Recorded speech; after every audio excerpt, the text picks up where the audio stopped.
കഴിഞ്ഞ ദിവസം കോഴിക്കോട് ഒരു കല്യാണ മണ്ഡപത്തിൽ ഈ കാറ്ററിംഗ് സർവീസിന് വന്നിട്ടുള്ള ഹിന്ദു സ്ത്രീകളുടെ പൊട്ട്, അതായത് സിന്ദൂരം വായിച്ചിട്ട് തലയിൽ തട്ടമിടിയിപ്പിച്ചു എന്നുള്ളൊരു വാർത്ത നിങ്ങളിൽ പല ആൾക്കാരും കേട്ട് കാണുമായിരിക്കും. നമ്മുടെ മലൻ ടി വിക്കകത്തൊക്കെ കുത്തിയിരുന്ന് മറ്റേ കീടാണുക്കളെല്ലാം കൂടെ ചർച്ച ചെയ്തായിരുന്നു.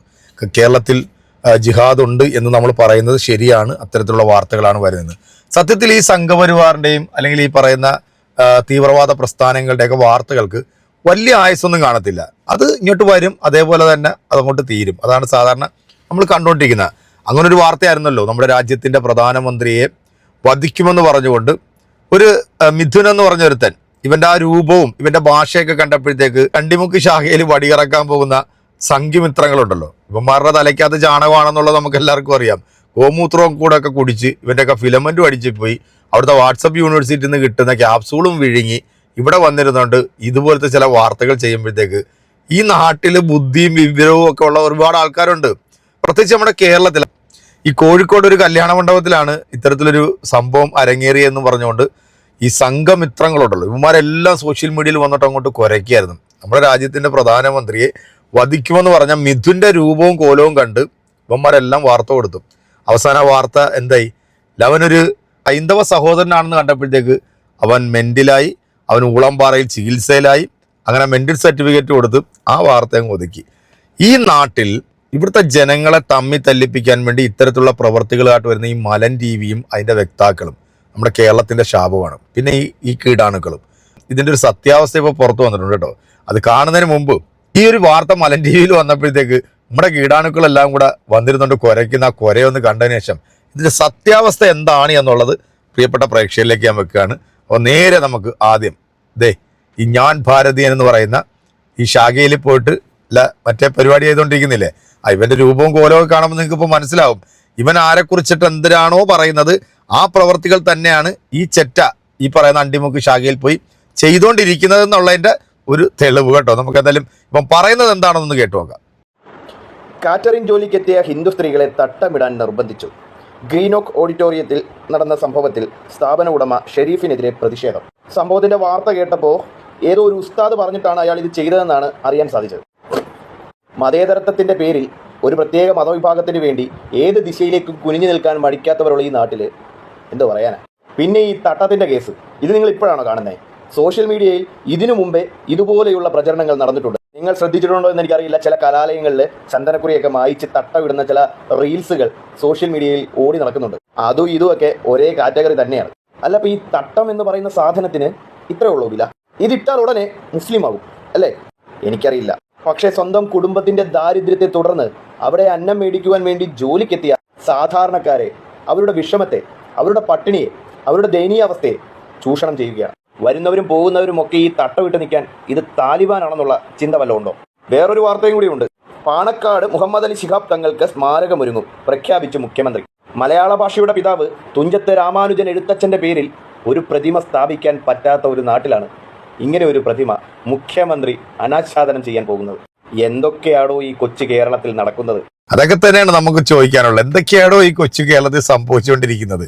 എവിടുന്നെങ്കിലും ഒരു വാർത്ത കിട്ടുമ്പോഴത്തേക്ക് അതും പൊക്കിപ്പിടിച്ചുകൊണ്ട് അണ്ടിമുക്ക് ശാഖയിൽ പോയി കുനിഞ്ഞു നിന്ന് ലവന്മാർക്ക് സേവപ്പണി ചെയ്തുകൊണ്ടിരിക്കുന്ന ഈ ഉരുമ്പട്ടവും വന്ന് പറഞ്ഞ് നിങ്ങൾ കേട്ടല്ലോ അല്ലേ? ശിഹാബ് തങ്ങളെപ്പോലുള്ളൊരു ആൾക്ക് സ്മാരകം പണിയുന്നതിനോടൊന്നും ഇവിടെ വലിയ പ്രശ്നമൊന്നും എനിക്ക് തോന്നുന്നില്ല. കേട്ടോ, ഞാനൊരു മുസ്ലിം ലീഗുകാരനൊന്നും അല്ല. പക്ഷെ അദ്ദേഹം ചെയ്തിട്ടുള്ള നന്മ പ്രവർത്തികളൊക്കെ ഒട്ടനവധിയാണ് നമ്മുടെ കേരളത്തിൽ. പിന്നെ നിങ്ങളിപ്പോൾ ഈ സവർക്കറിനെ പൊക്കിക്കൊണ്ട് നടക്കുന്നുണ്ടല്ലോ, രാജ്യത്ത് ഏറ്റവും കൂടുതൽ ജയിൽവാസം ചെയ്തിട്ടുള്ള രാജ്യസ്നേഹിയാന്നൊക്കെ പറഞ്ഞു. എടാ, നിന്റെയൊക്കെ തലയ്ക്കകത്ത് ലശേഷം പോലും ബോധമില്ല എന്നുള്ളത് ഇതിൽ നിന്ന് തന്നെ നമുക്ക് മനസ്സിലാക്കാം. ഇനി ഇതിന്റെ സത്യാവസ്ഥ എന്താണെന്ന് അറിയണ്ടേ? നെറ്റിയിലെ സിന്ദൂരവും മറയ്ക്കാത്ത മുഖവും കേരളത്തെ ഒരു വിഭാഗത്തെ അസ്വസ്ഥരാക്കുന്നുണ്ടോ? എങ്ങനെ മക്കളെ ധരിക്കണമെന്ന് ഈ സ്ത്രീകൾ പഠിക്കേണ്ടി വരുമോ? എന്റെ ചോദ്യം നിങ്ങളെ ഭയപ്പെടുത്തുന്നുണ്ടോ? ഭയം വേണ്ട, വെറും ജാഗ്രത മതി. കോഴിക്കോട് ഇരിങ്ങത്ത് പ്രവർത്തിക്കുന്ന ഗോൾഡൻ ഓക്ക് എന്ന കല്യാണ മണ്ഡപത്തിൽ നടന്ന സംഭവം പുറം ലോകം അധികം അറിഞ്ഞിട്ടില്ല. കല്യാണ മണ്ഡപത്തിൽ കാറ്ററിംഗ് ജോലിക്കെത്തിയ ഹിന്ദു സ്ത്രീകളെ നിർബന്ധിച്ച് നെറ്റിയിലെ സിന്ദൂരം മായ്പിച്ച് മക്കളെ ധരിപ്പിച്ചു എന്നതാണ് സംഭവം. ഇരിങ്ങത്ത് ഗ്രീനോക്ക് ഓഡിറ്റോറിയത്തിലെ കാറ്ററിംഗ് പ്രവർത്തകരാണ്. ഇന്ന് ഈ വീഡിയോ ഇടാനുള്ള പ്രധാന കാരണം, ഒരാഴ്ച മുമ്പ് നടന്ന ഒരു കല്യാണവുമായി ബന്ധപ്പെട്ട് ഒരു വിവാദങ്ങൾ ഇവിടെ ഉണ്ടായിരുന്നു.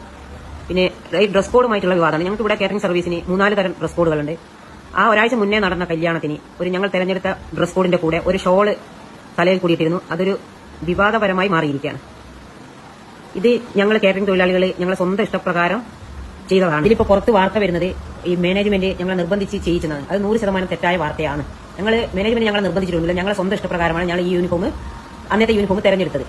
പിന്നെ എന്താ വെച്ചാൽ ഇതിന് നാട്ടിലും മീഡിയകളിലും ചാനലുകളിലും ഞങ്ങളെ ഫോട്ടോ വെച്ച് ഞങ്ങൾ അപമാനിക്കുന്ന തരത്തിലുള്ള ഒരു വാർത്തകളൊക്കെയാണ് വന്നത്. പരാതി പോലീസ് സ്റ്റേഷനിലും സൈബർ സെല്ലിലും കൊടുത്തിട്ടുണ്ട്. പിന്നെ അവര് പിൻവലിക്ക എന്ന് പറഞ്ഞിട്ടുണ്ട്. ഇനിയും ഇങ്ങനെയുള്ള പോസ്റ്റുകളും എല്ലാം മീഡിയകളിലോ അല്ലെങ്കിൽ ഞങ്ങളെ ഫോട്ടോ വെച്ചിട്ടുള്ള വാർത്തകൾ വരികയാണെങ്കിൽ ഞങ്ങൾ ശക്തമായ നിയമ നടപടികളുമായിട്ട് ഇനിയും മുന്നോട്ട് പോകുന്നതായിരിക്കും. ഒരു 4-5 വർഷമായിട്ട് ഞങ്ങൾ നല്ല രീതിയിൽ നടന്നു പോകുന്ന ഒരു കാറ്ററിംഗ് സർവീസാണ് ഇവിടെ ഏകദേശം 40-50 കുടുംബങ്ങൾ ഇവിടെ സ്ഥിരമായിട്ടും താൽക്കാലികമായിട്ടും പണിയെടുക്കുന്നുണ്ട്. ഇതുവരെ മാനേജ്മെന്റിന്റെ ഭാഗത്ത് നിന്ന് ഞങ്ങൾക്ക് യാതൊരു ബുദ്ധിമുട്ടും ഉണ്ടായിട്ടില്ല. ഇതിൽ ഈ പ്രചരണത്തിൽ പറയുന്ന കാര്യങ്ങളൊക്കെ തെറ്റാണ്. ഞങ്ങൾ ഒന്നുകൂടി ഉറപ്പിച്ച് പറയണം, ഈ ചെയ്തത് ഞങ്ങളെ ഡ്രസ് കോഡ് ഞങ്ങളെ സ്വന്തം ഇഷ്ടപ്രകാരമാണ്. മാനേജ്മെന്റ് ഞങ്ങളെ ഒരു കാര്യത്തിനും ഇന്നേ വരെ ഇവിടുന്ന് നിർബന്ധിച്ചിട്ടില്ല. ഞങ്ങൾ ഇവിടുന്ന് സന്തോഷത്തോടു കൂടിയാണ് ഞങ്ങൾ ഇവിടുന്ന് ജോലി ചെയ്യുന്നത്. ഇത് ഞങ്ങളെ എന്താ ഈ പ്രചരിപ്പിച്ച പോലെ ഉദ്ദേശം എന്താണോ, ഞങ്ങളെ പണി പോക്കാനുള്ള ഉദ്ദേശമാണോ എന്നുള്ളതും മനസ്സിലാവുന്നില്ല. അതുകൊണ്ട് ഞങ്ങൾക്ക് ഇനിയും വരികയാണെങ്കിൽ ചാനലുകളിലും ഇന്നലെ ന്യൂസും ഫോട്ടോസും ഒക്കെ വരികയാണെങ്കിൽ നേരത്തെ പറഞ്ഞതുപോലെ തന്നെ ശക്തമായ നിയമ നടപടികളുമായിട്ട് ഞങ്ങൾ മുന്നോട്ട് പോകുന്നതായിരിക്കും. സത്യാവസ്ഥ കേട്ടല്ലോ ചാണക സംഖ്യകളെ. ഇനിയെങ്കിലും ഉണ്ടോ നിങ്ങളെ പച്ചക്കള്ളവും പച്ച വർഗീയതല്ല വേറെ എവിടെയെങ്കിലും പോയിട്ട് പറ. ഇങ്ങനെ അന്തസ്സായിട്ട് ജോലി ചെയ്യുന്ന പാവപ്പെട്ട ഹിന്ദുക്കളുണ്ടല്ലോ, അവരുടെ ജോലി കളഞ്ഞിട്ട് അവരുടെ കഞ്ഞിലുണ്ടല്ലോ, അവരുടെ കഞ്ഞിൽ മണ്ണ് വാരി ഇടല്ല ചാണക സംഖ്യകളെ. നിങ്ങളാണെങ്കിൽ ഒരു പാവപ്പെട്ട ഹിന്ദുവിനും ജോലി കൊടുക്കൂല, ഏതെങ്കിലും ഒരു മുസ്ലിം ഉണ്ടല്ലോ പാവപ്പെട്ട ഹിന്ദുക്കൾക്ക് ജോലി കൊടുക്കുമോ? എന്തിനാണ് നിങ്ങൾക്ക് ഇങ്ങനെ കുരുപൊട്ടുന്നത്? നമ്മളെ നാട്ടിലെ സംഖ്യലുണ്ടല്ലോ ഇത് കൊണ്ടൊന്നുണ്ടല്ലോ തൃപ്തരാവില്ല എന്നൊക്കെ അവരുണ്ടല്ലോ ഇതിലും വലിയ പച്ചക്കള്ളവും പച്ച വർഗീയതയായിട്ട് ഇനിയും നമ്മളെ മുന്നിൽ വരും. അതുകൊണ്ട് സംഖ്യകളെ പറ്റുമെങ്കിൽ ഇതിലും വലിയ പച്ചക്കള്ളവും പച്ച വർഗീയത നിങ്ങൾ വാ, അപ്പോഴും നമ്മളുണ്ടല്ല ഇതുപോലെ പൊളിച്ചടുക്കി തരാം. അപ്പൊ ഇഷ്ടപ്പെടുന്ന എല്ലാവർക്കും എന്റെ ഒരു നല്ല സുലാൻ. നെറ്റിയിലെ സിന്ദൂരവും മറയ്ക്കാത്ത മുഖവും കേരളത്തെ ഒരു വിഭാഗത്തെ അസ്വസ്ഥരാക്കുന്നുണ്ടോ? എങ്ങനെ മക്കനെ ധരിക്കണമെന്ന് ഈ സ്ത്രീകൾ പഠിക്കേണ്ടി വരുമോ? എന്റെ ചോദ്യം നിങ്ങളെ ഭയപ്പെടുത്തുന്നുണ്ടോ? ഭയം വേണ്ട, വെറും ജാഗ്രത മതി. കോഴിക്കോട് ഇരിങ്ങത്ത് പ്രവർത്തിക്കുന്ന ഗോൾഡൻ ഓക്ക് എന്ന കല്യാണ മണ്ഡപത്തിൽ നടന്ന സംഭവം പുറം ലോകം അധികം അറിഞ്ഞു. അയ്യോ, ഈ സംഖ്യകൾ നമ്മുടെ നാടിന് അപമാനമാണ് കേട്ടോ. ഒരാൾക്ക് 10 പൈസയുടെ ജോലി കൊടുക്കാൻ കഴിവില്ലാത്ത, കാരണം ഇതുപോലത്തെ ചില പുഴുത്ത ജന്മങ്ങളുണ്ട്. 10 പൈസയുടെ പണി കൊടുക്കാൻ ഈ പറയുന്ന പരമനാറികൾക്കൊന്നും പറ്റത്തില്ല. ഹിന്ദുക്കൾക്ക് വേണ്ടി നീയൊക്കെ കിടന്ന് കുരയ്ക്കുമ്പോൾ അവർക്കൊരു ജോലി കൊടുക്കടാ, നീയൊക്കെ പോലും കഴിവില്ലാത്ത, എങ്ങനെ സ്വന്തം കുടുംബത്തിന് പോലും ഗുണമില്ലാത്തവരാണ് ഈ സംഖ്യ മരവാണങ്ങൾ എന്നുള്ളത് നമുക്ക് നന്നായിട്ട് അറിയാമല്ലോ. ഇവരുടെയൊക്കെ വാർത്തകൾക്ക് ഇത്ര ആയസമുള്ളൂ. ആ ചേച്ചിമാരൊക്കെ ഉണ്ടല്ലോ, ആ കമ്പനിയുമായിട്ട് 4-5 വർഷമായിട്ട് സുഖസുന്ദരമായിട്ട് ജീവിച്ചു പോവുക. ആ ഒരു കല്യാണത്തിന് അവർ തിരഞ്ഞെടുത്ത ഒരു ഡ്രസ് കോഡ് കണ്ട് ഇതിനകത്ത് കുത്തിത്തിരിപ്പ് ഉണ്ടാക്കാൻ വേണ്ടിയാണ് ആരോ വന്ന് കളിച്ചത്. സത്യം പറയാം, ഇത് നമ്മുടെ കേരളമാണ് കേട്ടോ. കേരളത്തിലെ സംഖ്യകളെ നിന്റെ ഒന്നും ഉടായ്പ പരിപാടിയായൊന്നും ഇവിടെ നടക്കത്തില്ല. സത്യത്തിൽ ഈ മലൻ ടിവിയും ഇതുപോലെ വിദ്വേഷ വാർത്തകൾ കൊടുക്കുന്ന ഇവനെപ്പോലുള്ള മരപ്പട്ടികളെയും ഈ സംഗണിച്ച് കൂതറകളെയൊക്കെ തൂക്കിയെടുത്ത് അകത്തിടാനായിട്ടുള്ള ഒരു നിയമ സംവിധാനം നമ്മുടെ കേരളത്തിൽ നിന്നല്ല, നമ്മുടെ ഇന്ത്യയിലില്ല എന്നുള്ളതാണ് ഇവരുടെയൊക്കെ ഇത്രയും വലിയ ഇവനൊക്കെ ഇത് പറയാനായിട്ടുള്ള കൂടുതൽ പ്രചോദനം. എന്തായാലും എൻ്റെ പ്രിയപ്പെട്ടവരെ, ഇതിനൊക്കെ കൃത്യമായിട്ട് നിങ്ങൾ തന്നെ കമൻറ്റ് കൊടുക്കുക. അടുത്തൊരു വീഡിയോ കാണാം. ബൈ.